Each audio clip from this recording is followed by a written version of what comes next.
এবার ভারত ছাড়তে মরিয়া হয়ে উঠেছেন হাসিনা। যেতে চান যুক্তরাজ্য অথবা যুক্তরাষ্ট্রে। আর সেই পথ সুগম করতে কোটি টাকার লবিস্ট নিয়োগ করেছেন বলে জানা গেছে লন্ডন এবং আমেরিকার সূত্র থেকে। ক্ষমতাচ্যুত হয়ে ভারতে অবস্থানের 4 মাস পার হয়েছে হাসিনার, অথচ ভারত সরকার এখনও তার ইস্যুতে কোনো ব্যবস্থা নিতে পারেনি। ভারত থেকে অন্য কোনো দেশে হাসিনার স্থায়ী বন্দোবস্তের ব্যবস্থা আজও করতে পারেনি মোদী সরকার। শুধু তাই নয়, হাসিনা সহ আওয়ামী লীগের রাজনীতিতে প্রত্যাবর্তনের কার্যকর কোনো পদক্ষেপও নিতে পারেনি ভারত। সব দিক বিবেচনায় ভারতের উপর থেকে মন উঠে গেছে খোদ হাসিনারই। সম্প্রতি হাসিনা আমেরিকা যুক্তরাজ্য জাপান প্রবাসীদের সঙ্গে নিয়মিত আলোচনা করছেন, আওয়ামী মনস্ক প্রবাসীদের চাঙ্গা রাখছেন। পাশাপাশি এসব দেশে অবস্থানরত প্রভাবশালী বাংলাদেশিদের নির্দেশ দিয়েছেন ভারত থেকে তাকে সেখানে স্থায়ী বসবাসের বন্দোবস্ত করার জন্য। একটি সূত্র থেকে জানা গেছে যুক্তরাষ্ট্রে এরই মধ্যে সজীব ওয়াজেদ জয় কোটি টাকা বিনিয়োগ করে লবিস্ট নিয়োগ দিয়েছেন। এই লবিস্টের মাধ্যমে যেভাবেই হোক হাসিনাকে ভারত থেকে যুক্তরাষ্ট্রে স্থায়ী হওয়ার গ্রিন সিগন্যাল আনতে হবে। হাসিনা প্রত্যাশা করছেন 20 জানুয়ারি ট্রাম্প ক্ষমতা গ্রহণ করলে লবিস্টদের কাজটা সহজ হবে।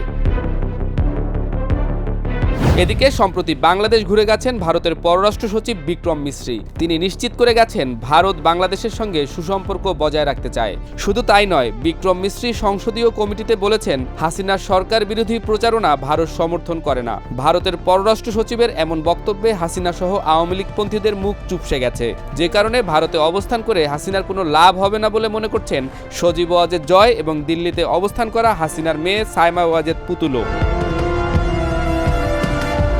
এদিকে স্থায়ীভাবে অবস্থানের জন্য হাসিনা এখন যুক্তরাষ্ট্রের পাশাপাশি যুক্তরাজ্যকেও টার্গেট করেছেন বলে জানা গেছে। সেক্ষেত্রে হাসিনা যুক্তরাজ্যের বিষয়ে দায়িত্ব দিয়েছেন টিউলিপ সিদ্দিককে। তিনি এখন যুক্তরাজ্যের সিটি মন্ত্রীর দায়িত্ব পালন করছেন।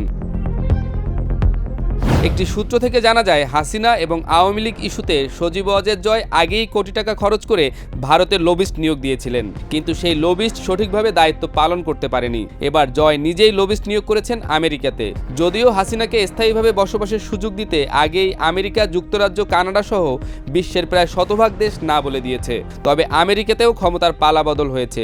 আগে বাইডেন সরকার হাসিনা ইস্যুতে মুখ ফিরিয়ে নিলেও এবার ট্রাম্প প্রশাসন হয়তো নাক ঢোকাবেন, এমনটাই প্রত্যাশা হাসিনারও। কিন্তু সেজন্য প্রয়োজন শক্ত লবিং, আর সেই লবিং করতেই মোটা অঙ্কের টাকা বিনিয়োগ করা হচ্ছে বলে গুজব রটেছে। দীর্ঘ 4 মাস ভারত হাসিনার বিষয়ে কোনো দফারফা করতে পারেনি। চট করে মোদী সরকার হাসিনার বিষয়ে খুশি হওয়ার মতো কিছু করবে এমনও কোনো লক্ষণ দেখছে না আওয়ামীপন্থীরা। সব মিলিয়ে ভারতে এখন ভালো নেই স্বৈরাচারী খেতাব পাওয়া সাবেক এই প্রধানমন্ত্রী। হাসিনার বয়সও বাড়ছে। এখনই কোনো পথ বের করতে না পারলে রাজনীতিতে হাসিনা যুগের অবসান অনেকটা নিশ্চিত হয়ে যাবে। এই চিন্তা থেকেই ভারত ছাড়তে চেষ্টা করছেন হাসিনা, এমনটাই দাবি করছে আমেরিকা লন্ডনের একাধিক সূত্র।